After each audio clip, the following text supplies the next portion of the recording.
दोस्तों, वर्तमान समय में नौकरी न लगने के 5 प्रमुख कारण मैं बता रहा हूँ। ठीक है। इस कारण आपको गवर्नमेंट जॉब की तैयारी नहीं करनी चाहिए।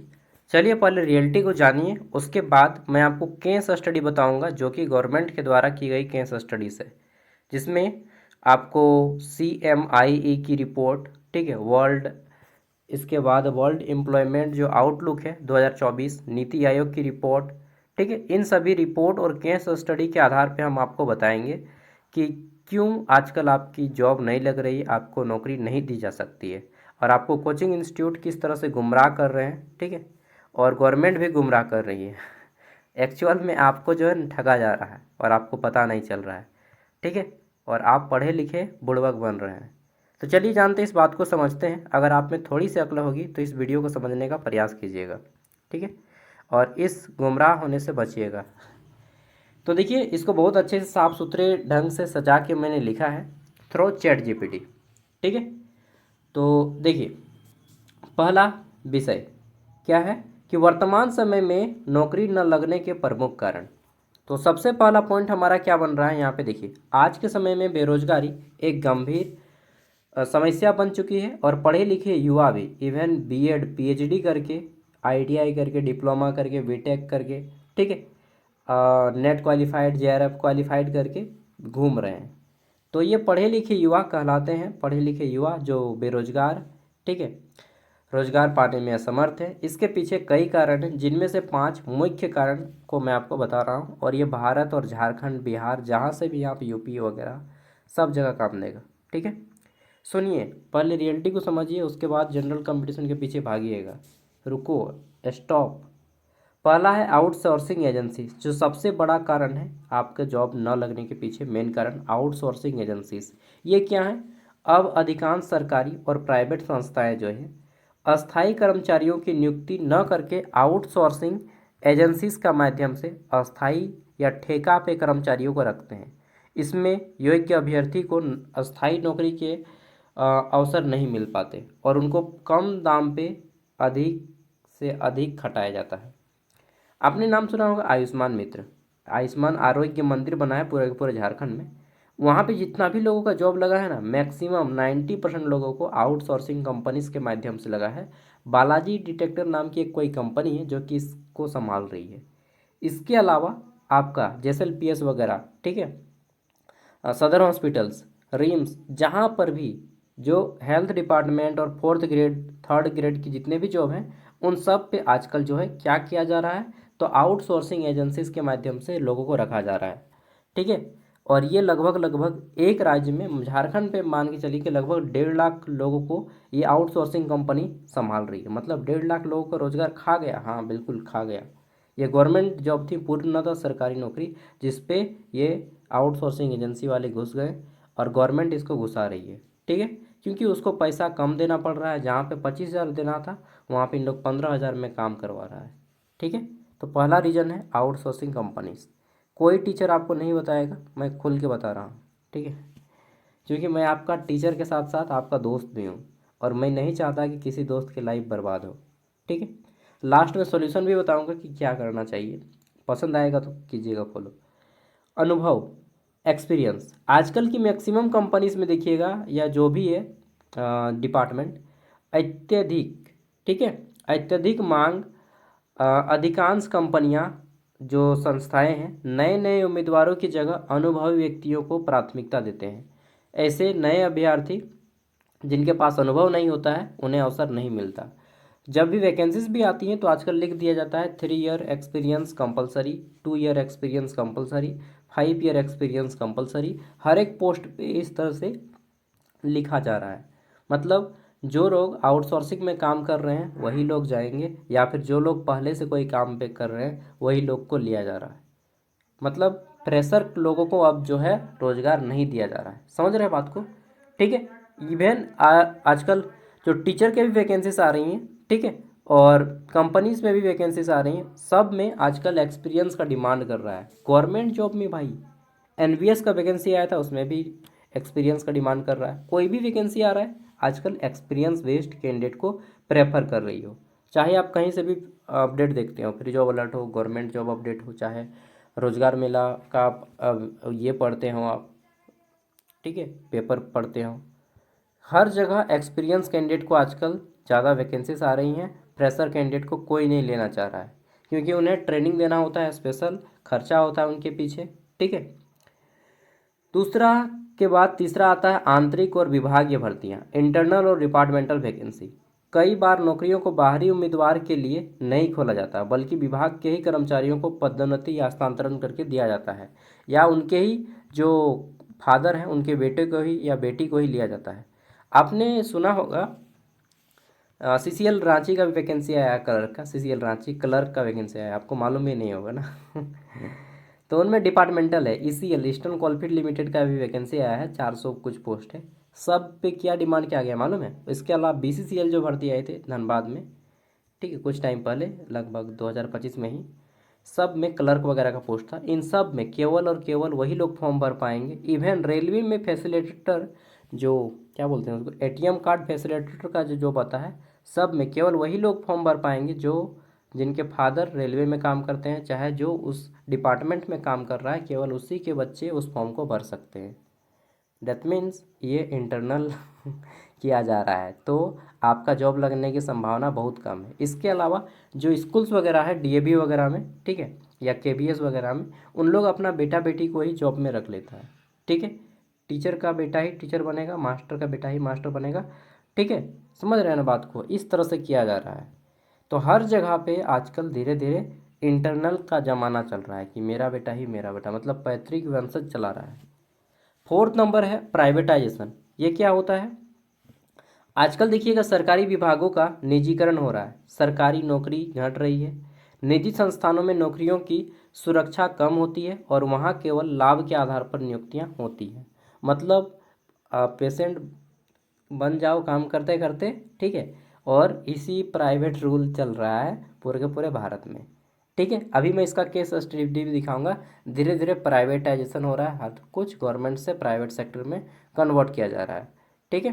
और प्राइवेट अपने तरीके से रूल्स रेगुलेशन के थ्रू उन लोग खुद से वैकेंसीज निकालती है, ठीक है, और अंदर ही अंदर सब सेटिंग होता है। तो गवर्नमेंट जॉब जो ऑफिशियल नोटिस आता था वो धीरे धीरे ख़त्म। फिफ्थ नंबर जो कि एक बहुत बड़ा रीजन है, वेरी हाई कंपटीशन, यानी कि जनसंख्या वृद्धि और शिक्षा के प्रसार से उम्मीदवारों की संख्या बहुत अधिक हो गई है, परंतु नौकरियां सीमित हैं। इस कारण प्रतियोगिता अत्यधिक बढ़ गई है और चयन की जो प्रक्रिया है एक लंबा भी चलता है, लॉन्ग टर्म, 5 साल 6 साल, और कठिन भी हो जाती है, ठीक है। आपको मालूम होगा झारखंड हाईकोर्ट असिस्टेंट में मैं कुछ एग्जाम्पल भी देता हूँ, ठीक है। चलिए एग्जाम्पल को सुनिए। झारखंड हाईकोर्ट असिस्टेंट में 55 सीटों पर वैकेंसी आई थी। उम्मीदवार कितने बढ़े? 25,000 लोगों ने फॉर्म भरा, 55 सीटों के लिए 25,000, हाँ भाई, ठीक है। चलिए, झारखंड उत्पाद सिपाही का फॉर्म आया था, 583 वैकेंसी, कितने लोगों ने फॉर्म भरा? 5 लाख प्लस। दौड़ कितना क्वालिफाई किया? 1.5 लाख प्लस। समझ रहे हैं, 1.5 लाख आदमी, इसमें से 1,000 आदमी का भी नहीं होगा। इसका जो 1% होता है 1.5 लाख का, 1% कितना होता है? 1,500। 1% का भी नहीं होगा, 0.3% लोगों का होगा। इसमें से कितना लोग का सेटिंग से होगा वो भी कहना मुश्किल है। समझ रहे हैं कितना टफ, जबकि ये पुलिस का है। अगर सिविल होता, जैसे कि झारखंड क्षेत्र कार्यकर्ता, 500 कितना सीट है उसमें, 510 या समथिंग, फॉर्म कितना भरा है? 10 लाख से पार फॉर्म भराया है, ठीक है। 10 लाख से ज़्यादा फॉर्म भरा है 510 सीट के लिए। तो आप समझ सकते हैं कंपटीशन कहाँ तक चला गया है। तो ये सब आपको बर्बाद करने का तरीका है। छठा क्या है ये बता देता हूँ। छठा है भाई भतीजावाद, सेटिंग गेटिंग। कई बार योग्य उम्मीदवारों को नज़रअंदाज कर सिफारिश, ठीक है, जान पहचान, रिश्वत के आधार पर नौकरी दी जाती है। यह व्यवस्था ईमानदार और मेहनती अभ्यर्थियों के लिए सबसे बड़ी बाधा बन गई है। तो आप चाहे कितने भी बड़ा कॉलेज टॉपर है, डिस्ट्रिक्ट टॉपर है, स्टेट टॉपर है, मेरा एक दोस्त है अरुण नाम, ठीक है, उसको हम खुद मेरे दूसरे चैनल पे पढ़ाता है, स्टेट टॉपर है, Jharkhand state topper, Jharkhand board state topper, हाँ भाई, ठीक है। इवन मैं खुद डिस्ट्रिक्ट टॉपर हूँ 12th में, ठीक है, और ग्रेजुएशन में यूनिवर्सिटी टॉपर हूँ। लेकिन क्या फ़ायदा, पढ़ पढ़ के कुछ नहीं होने वाला यहाँ पे, ठीक है। लास्ट में मैंने अपना खुद का बिजनेस शुरू कर दिया, ठीक है। तो अपना अपना हर कोई चलिए, नहीं तो एक टाइम के बाद ना आपको फिर निराश होना ही पड़ेगा। और आप समय और पैसा दोनों की बर्बादी करने से बचा रहा हूँ आपको। निष्कर्ष, इन सभी कारणों के चलते आज युवा को योग्य होते हुए भी रोजगार नहीं मिल पा रहा है। आवश्यकता है कि पारदर्शी भर्ती प्रक्रिया अपनाई जाए ताकि भर्ती जो है आपके टैलेंट प्रतिभा के आधार पर, ठीक है, समान अवसर मिल सके, जो कि इस ज़माने में तो पॉसिबल नहीं है। ठीक है, अंग्रेज़ों के ज़माने से भी ज़्यादा बदतर ज़माना हो गया है। उस टाइम पे तो फेयरनेस होता था, ठीक है, उन लोग फेयरनेस अपनाता था, लेकिन अभी जो है अंग्रेज़ों से भी बुरी बदतर स्थिति में चल रहा है भारत। ठीक है, चलिए, उन लोग जो भी था अंग्रेज लोग, अगर किसी को मारता था ना तो कह के मारता था। इन लोग तो बिना कहे भी ही अंदर में सब काम खत्म कर देता है। अब मैं कुछ केस स्टडी आपको बता रहा हूँ भारत में युवाओं की बेरोजगारी की वास्तविक स्थिति 2024 के आधार पे। ठीक है, तो देखिए, एक रिपोर्ट है Centre for Monitoring Indian Economy, ठीक है, unemployment in India a status report 2024। ठीक है, इसके बाद International Labour Organization world level की ये रिपोर्ट है, और फिर आता है हमारा वर्ल्ड एम्प्लॉयमेंट आउटलुक 2024 की रिपोर्ट, और साथ में नीति आयोग की रिपोर्ट। चलिए जानते हैं इन सब के बारे में। ठीक है, देखिए, भारत में युवाओं की संख्या, ये सभी रिपोर्ट के आधार पर मैं बोल रहा हूँ, दुनिया में सबसे अधिक है। बाप रे, वर्ल्ड में सबसे ज़्यादा युवा यूथ कहाँ पे हैं? भारत में। और क्या कर रहे हैं? सरकारी नौकरी का तैयारी करने में वेस्ट कर रहे हैं अपना जीवन को।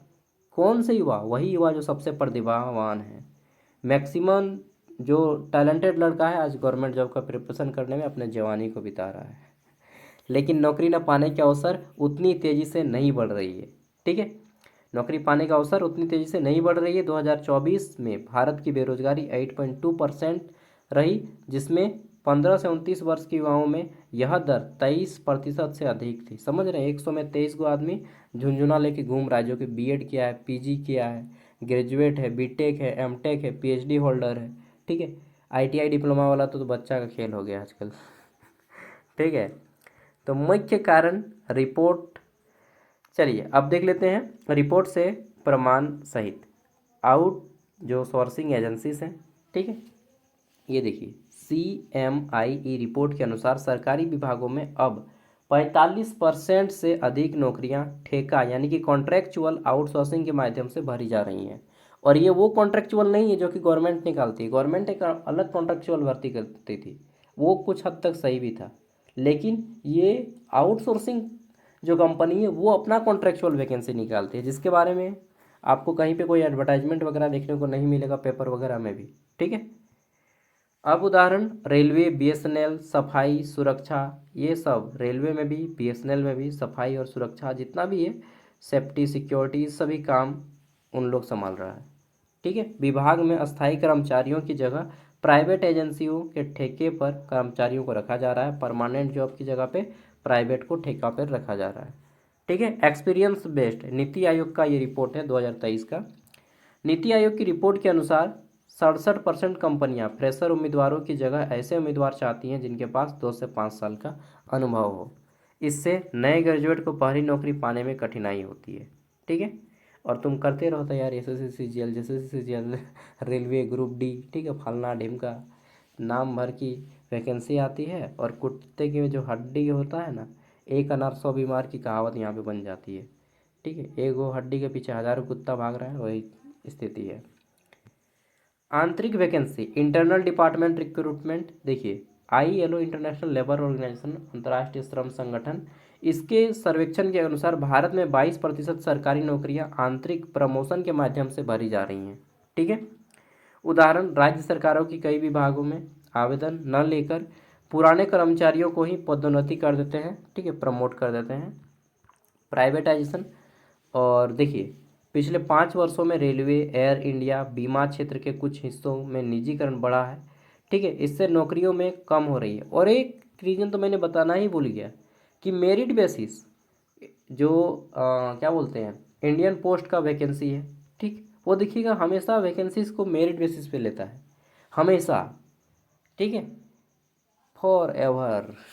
तो उन लोग क्या कर रहा है, आजीवन उन लोग जो है वैकेंसी को मेरिट बेसिस पे ले रहा है। तो जिसका हाई परसेंटेज है उन लोग तो डायरेक्ट ही घुस जा रहा है, 95%, 99% डायरेक्ट घुस गया, और नहीं तो प्राइवेट फर्जरी सर्टिफिकेट बना के घुस जाता है। ठीक है, तो ये सारे रीज़न हैं। इसके अलावा अत्यधिक स्पर्धा, high competition, UPSC SSC railway परीक्षाओं में लाखों उम्मीदवार फॉर्म भरते हैं यार, ठीक है। तो जबकि देखिए एक उदाहरण है ताज़ा ताज़ा, ठीक है। एसएससी 2024 32 लाख आवेदन आए थे, जबकि वैकेंसी कितनी थी, मात्र 18,000, यानी कि लगभग 178 उम्मीदवार एक सीट पे। ये तो कम कंपटीशन है, 32 लाख आवेदन, समझ रहे हैं बाबू। झारखंड में तो इससे ज़्यादा है, ठीक है भाई भतीजावाद। तो ये सभी रीज़न है आपको नौकरी नहीं लगने के, चाहे आप पीजी किए हो, पीएचडी किए हो, टॉपर हो। मैंने तो बता दिया, मेरे खुद दोस्त लोग टॉपर हैं, ठीक है, मैं भी एक टॉपर हूँ। कोई फ़ायदा नहीं है इस सब में, टाइम वेस्ट है, जवानी बीत जाएगी, बुढ़ा जाओगे, कुछ नहीं होगा, लास्ट में डिप्रेशन में चल जाओगे, मर जाओगे, ठीक है।